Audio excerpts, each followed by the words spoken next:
welcome to Audiovisual Cultures, the podcast that explores sound and image-based modes of cultural production. I'm the creator and host, Paula Blair. As this episode is due out on what for many people is Boxing Day, I thought I'd take the opportunity to reflect on volunteering I've done, specifically my involvement with running the film club at a residential care home and some special festive events we've done. I ran the film club from June to December 2017, then passed it on to another volunteer who seemed really keen, and I've continued on as a befriender to the residents since then. The other volunteer left some time ago, and the home's activities coordinator has been selecting the films. The residents voiced criticisms of the film club at recent residents meetings, and I suggested doing a big special one as a trial this December. So I'm going to indulge in a little bit of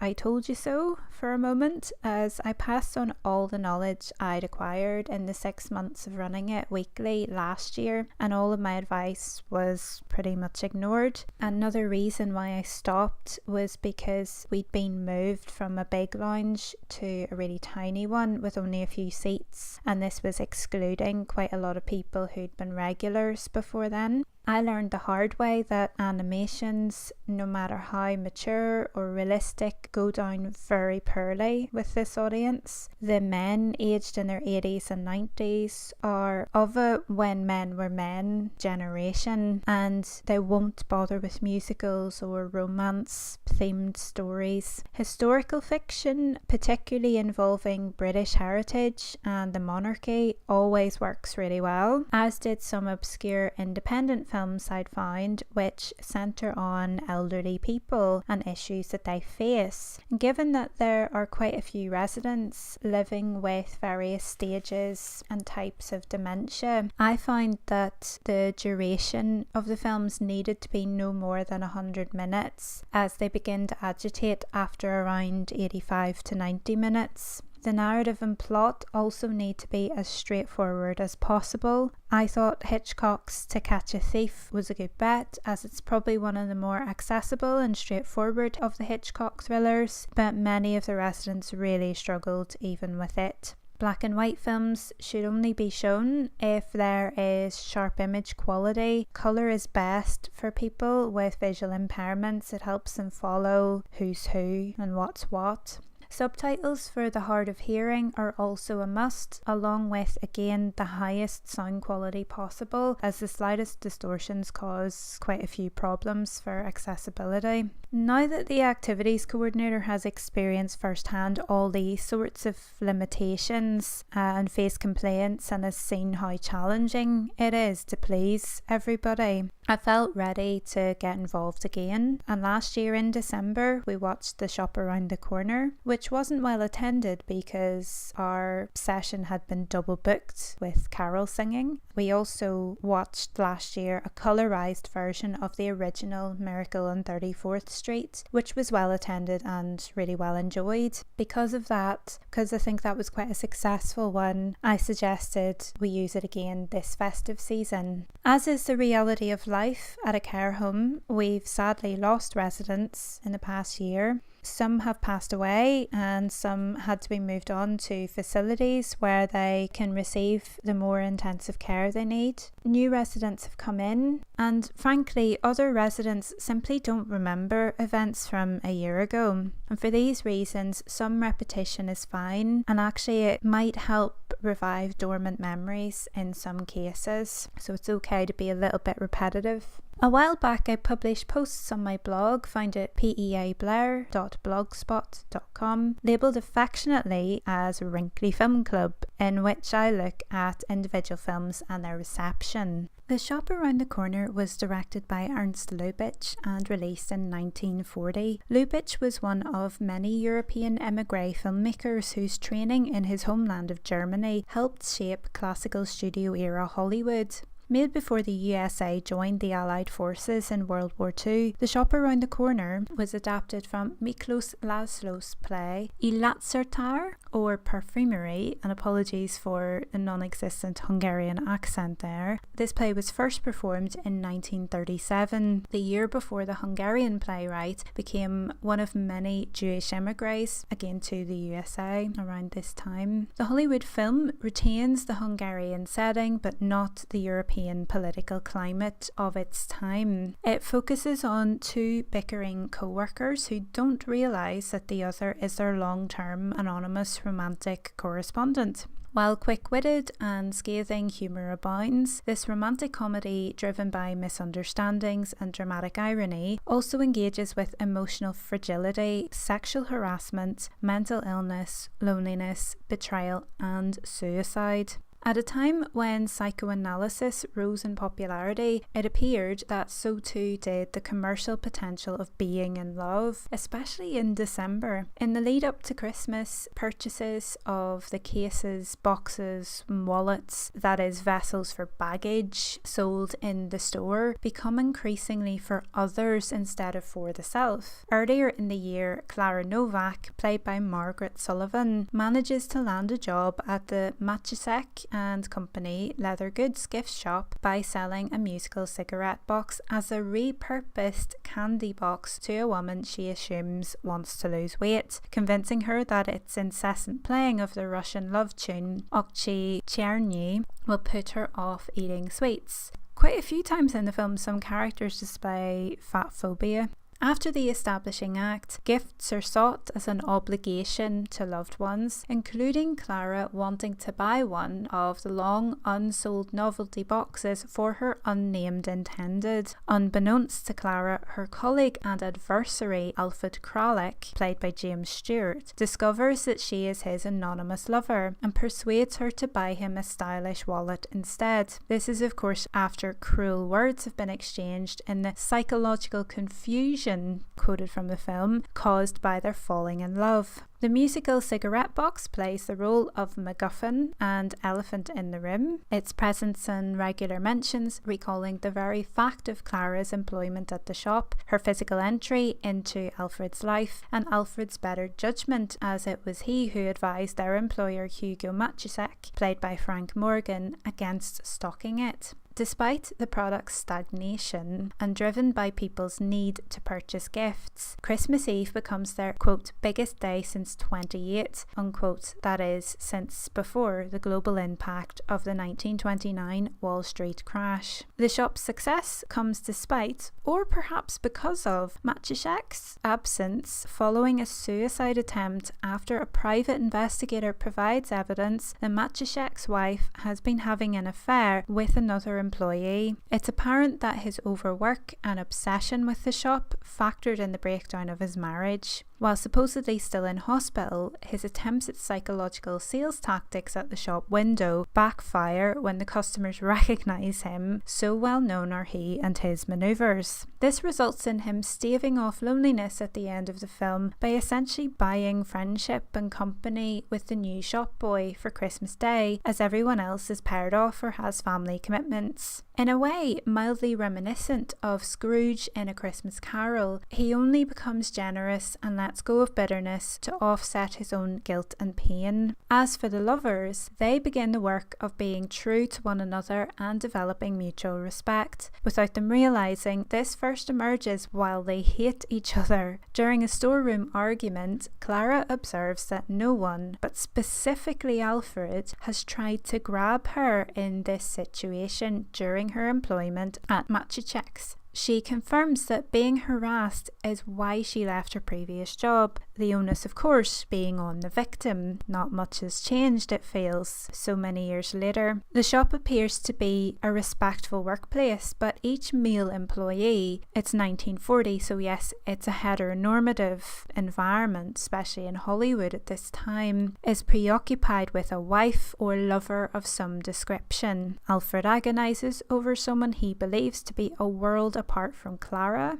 Pirovich, played by Felix Bressart, is a happy family man. Vadas, played by Joseph Schildkraut, is knocking boots with the boss's wife. Maciek is obsessed with the shop. And even Pepe, the delivery boy, played by William Tracy, has a girl at the root of his ambitions. Alfred's harsh words to Clara that they are not interested are frankly true. She is not considered as worth harassing by the male employees of Maciek and company. The more problematic elements in the film aside, it's a good watch, I think, particularly if you enjoy humour and delivery that really sting. There's nothing quite like that classical Hollywood comedy, and Lubitsch was very famous for those. It's hard to gauge its reception, as the one person, as I said, who attended that day had to leave before the end of the film, and some other people joined us after an hour when the carol singing was over, but they had really very little concept of what was going on or what they were watching. So the film is now part of the Holmes collection, and we'll maybe pull it out again next year,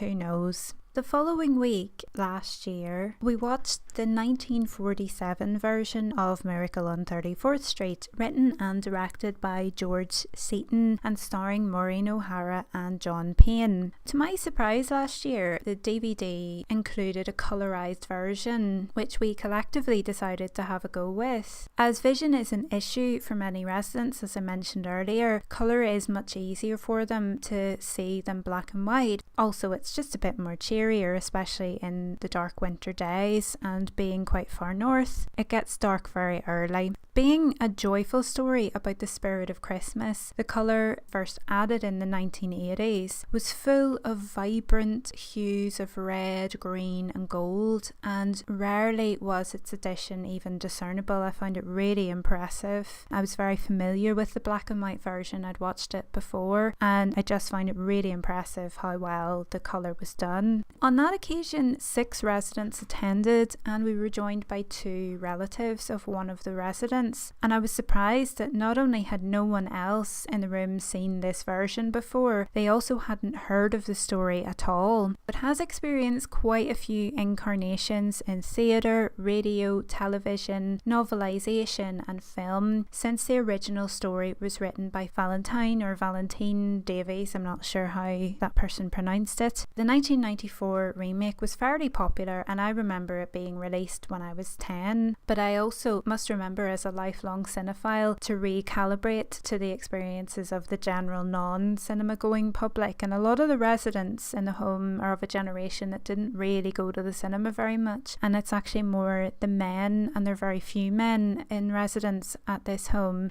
Women have a longer life expectancy, so there are just naturally fewer men, but it is more the men who would have gone to the cinema more regularly. But the point of this has been to introduce the residents to films and different stories that they would like but may never have come across before, and it feels good when that works out, and it's even better when I have a few things that I can say about them from experience. On that occasion, everybody enjoyed the film very much. Interestingly, the lady whose relatives were there says very little and very rarely said anything positive at that. I'm afraid she's passed away since last year, but believe me when I say I was really delighted that when I asked her what she thought, she replied that it wasn't too bad, and with a lot of the residents, that's the best you can really hope for. That's really positive. Her visitor laughed and confirmed that, so I took that as a huge positive, and others expressed that they thoroughly enjoyed it and found it very funny and cheering, so there was quite a lively little discussion afterwards, which was really nice. The film opens as Doris Walker, played by O'Hara,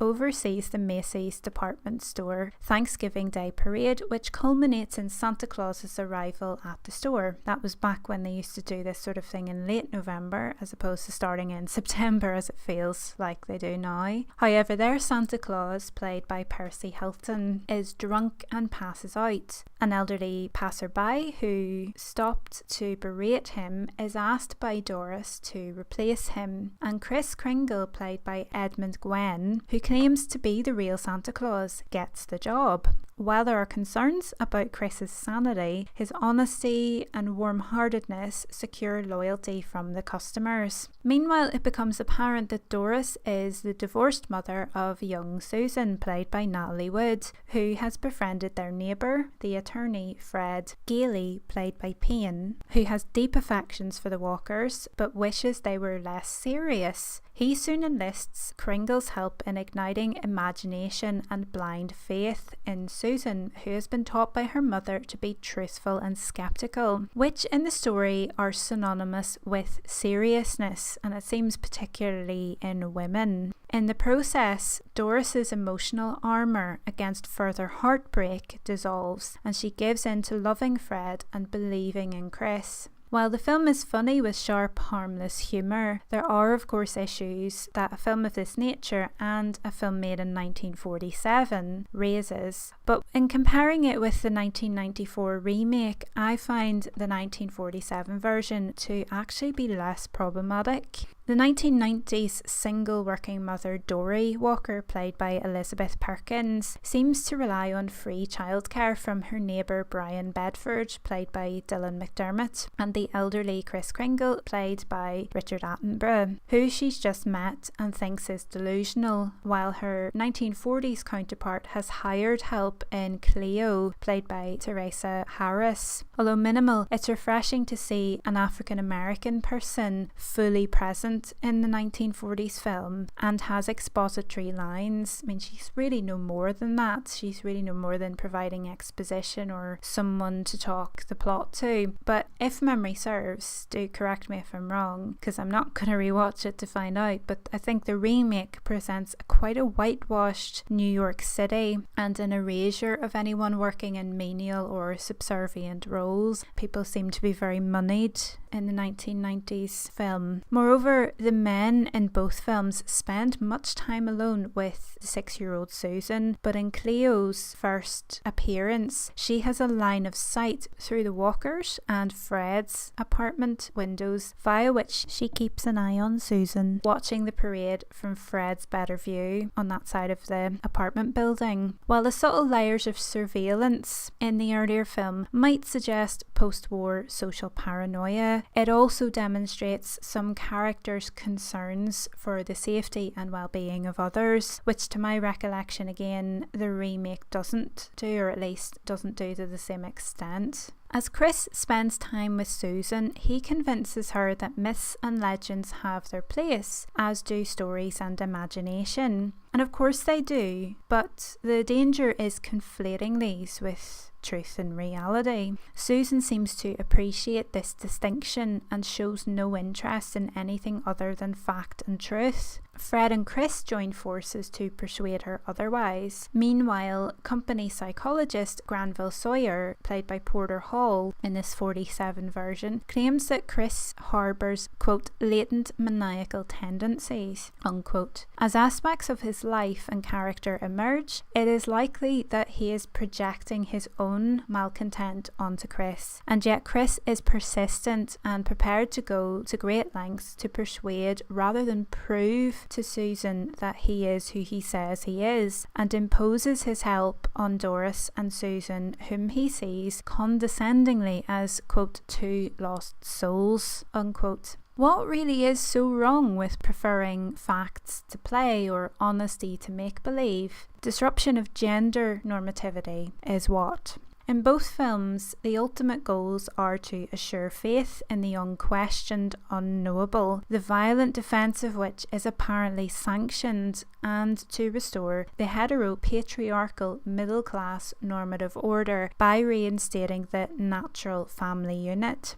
Having blind faith and imagination is affirmed as what's best for a girl's well-being, at least until she's old enough to herself fulfill motherly or wifely duties. The 94 version conflates these with religion. What wins the day in 47 is the authority of the US Postal Service, whereas in 94 it is the blind faith in the Christian God appearing on US currency that dispels the court case, a trial held after Kringle commits assault, but in both cases tenuously becomes concerned with proving or disproving the existence of Santa Claus rather than dealing with the actual assault that happened. When I first saw the remake, I was old enough to not be shocked by the mild violence, but the ease with which a man, supposedly the embodiment of peace, kindness, generosity and goodwill, could be provoked to strike someone never sat right with me.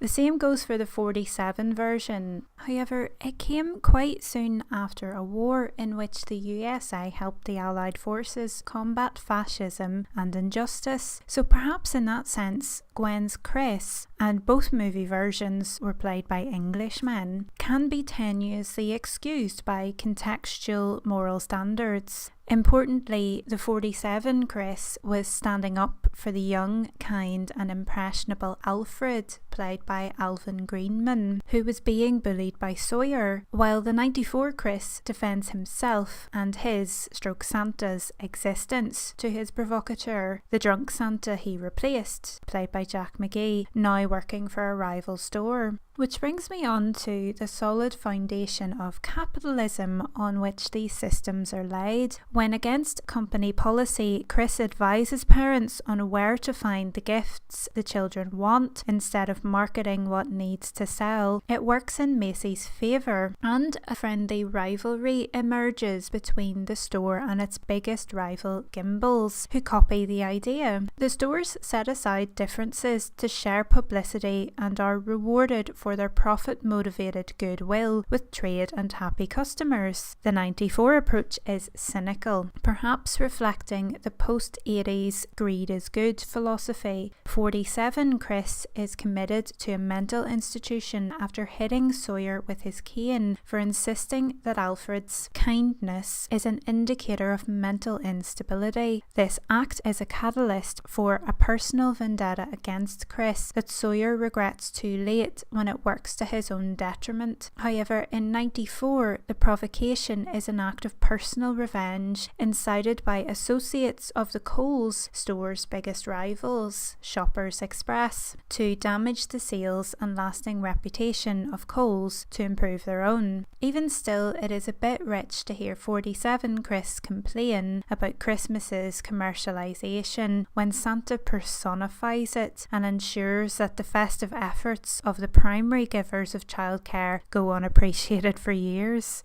World War II is never referred to directly in 47, but instead alluded to through looks and loaded silences after half-uttered introductions. For example, the scene in which Chris communicates in sign language with a deaf girl in 94 was originally with a non-English speaking Dutch adopted orphan. Reading between the lines, she is likely her family's sole survivor of the Nazi-occupied Netherlands. I could speculate further, but the purpose of this encounter is Susan witnessing Chris conversing in the first language of a displaced and traumatised child, which suggests to her the possibility that he may just be the jolly one. Post-war renewal is perhaps why politics is mentioned overtly in 47. Judge Henry X. Harper, played by Jean Lockhart, worries about the trial's impact on his re-election as governor and mentions that he is a Democrat, while District Attorney Thomas Mara, played by Jerome Cohen, who presents the prosecution case, is a Republican. This indicates Judge Harper's leftist, liberal and perhaps socialist leanings. When he is buried in mail addressed to Santa Claus delivered to the courthouse by the truckful, he accepts the argument that if the mail service believes Chris to be Santa, then he must be. This puts Harper in a win-win situation with children and voters alike by declaring Santa to be real and showing tremendous faith in the robustness of a federal system. To edge into review territory a bit here, the intricacy of the original story in the 1947 Miracle on 34th Street is partly why it won many awards and has been preserved by the Academy Film Archive. While the 1994 remake may well fade in time, it is also much less cynical and has much more potential to cause hearty laughter in the young and old alike. So you'll probably notice by the difference in the sound, I've just left the home after a screening and I'm recording this while walking back home. Hopefully you can bear with me, it's just a bit of a tight turnaround before I head off for the break and I won't have my main computer, so I'm doing this a bit on the fly. As is customary at doing basically anything at a care home, things don't always go according to plan. Today is Wednesday the 19th of December 2018 and this morning I got a call from the volunteer coordinator to say that they just heard that somebody had shown Miracle on 34th Street to the residents last week.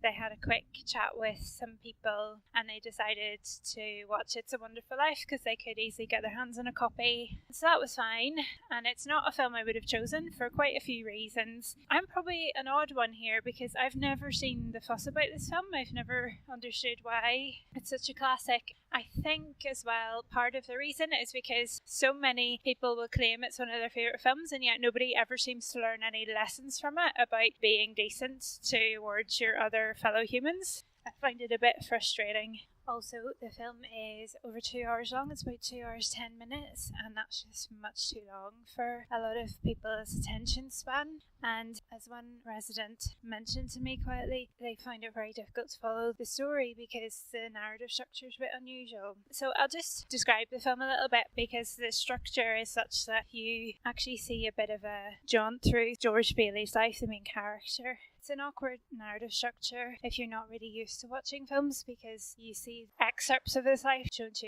his guardian angel by God presumably, and then you see this rerun again later as if he has never existed, all those same events, and how people's lives would be negatively impacted because he wasn't there to help them. This structure was just a bit confusing for some people to follow. So just to describe the film, It's a Wonderful Life was directed and produced by Frank Capra and it was released in 1946 and it's set on Christmas Eve 1945. So immediately there are going to be associations with the Second World War, which hasn't long ended. It stars James Stewart and Donna Reed, and it was adapted from a short story called The Greatest Gift by Philip Van Doren Stern. He'd written it probably in, I think, about 1939, but it was first published in 1945. It seems after RKO got wind of it because he couldn't get it published and they wanted the rights to the film, so it became published, it seems, after getting interest from a film studio.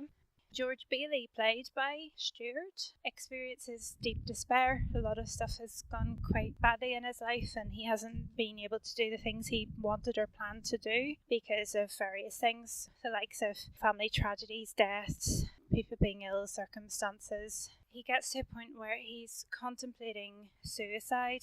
Well, actually, the film begins with people who know him sending prayers for him, and throughout the flashback sequences, you find out why. Because he's been really good to a lot of people. He's been integral to his community, and he's found himself in a time of need. But he needs to be shown that people will have his back as much as he has theirs. So he's experiencing this deep despair. He's contemplating throwing himself off a bridge and ending it all. Cheekily, his guardian angel, who needs to earn his wings, his way of stopping George doing this is to pretend to be someone trying to commit suicide in the river, and so George saves him and then doesn't believe that Clarence is his guardian angel. Clarence is played by Henry Travers. On his intervention, he shows George what everybody's life would be like had he not existed, and how much more negatively impacted everybody would be without him in their lives. So there's quite a lot of difficult topics in the film. I have to say, I actually wasn't there to see most of it.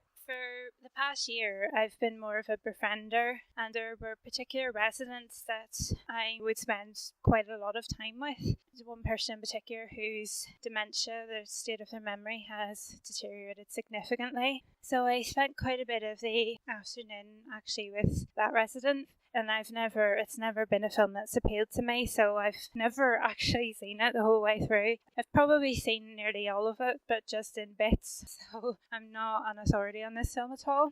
Again, more for the practical reasons that I stated earlier, I just wouldn't have chosen this. Because of the running time, there was no opportunity, nobody had time or the inclination to stay and have a chat with me afterwards about it. We just had to pack up because they were getting their dinner. It wasn't a huge success and there wasn't much of a turnout for it, which I think is what we were hoping, but then this was always part of the problem, was this getting mucked about and things being changed. Making plans only to have them torn asunder the day of the event. Unfortunately, I'm going to go back to just befriending and just visiting and not really doing this, but I do want to stress that if anybody hears this and thinks that it sounds like a great idea, it is a great idea to try and do a film club at a care home. Don't for a minute assume that my experiences are typical. It's just how it's worked out. Definitely give it a try. And I think as generations move on, you'll get more and more older people, older adults who are really into cinema. And actually quite a lot of the more recent residents in this home are really quite into film and do themselves still go to the cinema. And I think cinema can be such a powerful tool. It can be restorative. It can be compassionate. It can help with memory. It can help with understanding the complexities of life and knowing other people's stories if you don't have access to them otherwise. So it is really worth it and it is rewarding when it works well. Please don't be discouraged by any negative experiences I've had. It's a shame because we had quite a good tech setup today. I think one of the issues as well was that because it was a last minute thing and it was the person who'd managed to get hold of it wasn't a DVD. They were playing an MP4 that was ripped from a DVD and they hadn't done it with any subtitles, and that meant then there were issues with the audio because to get it at a high enough level that anybody with any hearing impairments could follow it and hear the dialogue, it meant then that other people were struggling and were in physical pain. That doesn't happen so much when you've got subtitles because then the people with hearing impairments, usually they're lucky enough that their eyes are still working quite well and they can read the subtitles as well as listen. When there's no subtitles and you don't have that to fall back on, just makes it a bit more awkward. It's also a matter of sensitivity that I wouldn't really have chosen this film because there are quite a lot of the residents in their 90s who have very clear memories of the Second World War. There are residents who not only do they remember that time vividly, but they have a degree of survivor's guilt. There's one person in particular I'm thinking of who had a sibling who was killed in the war. One of the things about George's different timeline, if he didn't exist, is that his younger brother would get killed in the war, and so it is a very sensitive issue. These are people who've lived a very long time with that person missing because of that huge event in world history. So I think it would just actually be quite upsetting for people, and it is quite a difficult film in that sense. It does deal with very real issues, and I think some things are just a bit too close to home. When you've had a long life, it means that you've outlived so many of the people you loved. So trying to be sensitive to that, because there is quite a lot of death and suffering in the film when you actually have been through that, when you actually live with grief and have been through very difficult times in your life. I think anyway it's quite a difficult film to enjoy, shall we say. Feel free to let me know if you think differently, but certainly from my experience I've lost a lot of family members, and in a way I want film to be escapist at this time of the year because every day I live the grief. The older I get, the more you can relate towards how they must be feeling if you've had grief for over 70 years. Gosh, it doesn't bear thinking about. It's not something I would have chosen to bring up for them. I think it's probably a film that's interesting to think about in terms of box office because it didn't do hugely well when it was released. I think it was up against quite a lot of big releases and its release was brought forward. It was actually supposed to be released in January 1947, but it was brought forward so that it could be a contender for the Oscars. But it had a lot of competition, and of course it's post-war, there's austerity, people can't afford to go out that much. It didn't really work out for it, but it also didn't do terribly either. It did okay. But it has become a classic at this time of the year that people people watch over and over. And it's not even only just watching it domestically and that it's on TV all the time. It's people are going to the cinema to see this film a lot every year. It's the main Christmas film that's rescreened in cinemas year after year after year, and I've just never really understood why it endures so much and why it's captured the popular imagination, as it were. But also, why is it not working? Why is its message not working? Why are we all still awful to each other? And we're not all awful to each other, but a lot of people are, and this is one of the most popular films in the Anglophone world. So I don't understand how so much of the Anglophone world is causing so much pain when this film should be sending a very clear message to look after each other, to value each other, not at any particular time of the year, but all the time. So I'm afraid it was a bit of a washout, but you know what? You have to try these things, you have to experiment, you have to do it anyway. And I think it's fair to say that I gave this film club scheme at this specific home a good few chances. And I let it rest for a year, and then I tried again, and it's not really going to work out. I'll spend my energies on other things, I think. But yes, it's highly fulfilling, though being a volunteer at a care home anyway, it is something I'd really recommend doing if the opportunity arises for you. Older people are brilliant to be around, the memories are fantastic, and I think it is very much a part of our sonic and visual lives, is having intergenerational friendships and lovely experiences. Because even when it's hard and when it's negative, nobody may feel like it at the time, but you're doing some good. If you find this useful or interesting, please become a member via patreon.com/avcultures. Pledges from as little as $1 a month will get you access to quite a few Patreon only goodies, such as previews, extended show notes and transcripts of videos when I make them. To keep in touch and to get regular updates, you can follow at AV Cultures on Facebook and Twitter. You can get more information on the podcast and how you can support the making of it at audiovisualcultures.wordpress.com, where you can also get links to all previous episodes. The podcast has been going for just over 10 months at this point. Thank you so much for listening, for supporting, for retweeting, anything at all. It's such a huge help and it's all really very much appreciated. Please stick with us in the new year. There's going to be more chats with artists and other scholars. We'll try and make it even more diverse. We're growing all the time and improving all the time, and with your help we can do something really excellent. It's been a blast so far, and I really hope we can continue well into 2019 and beyond.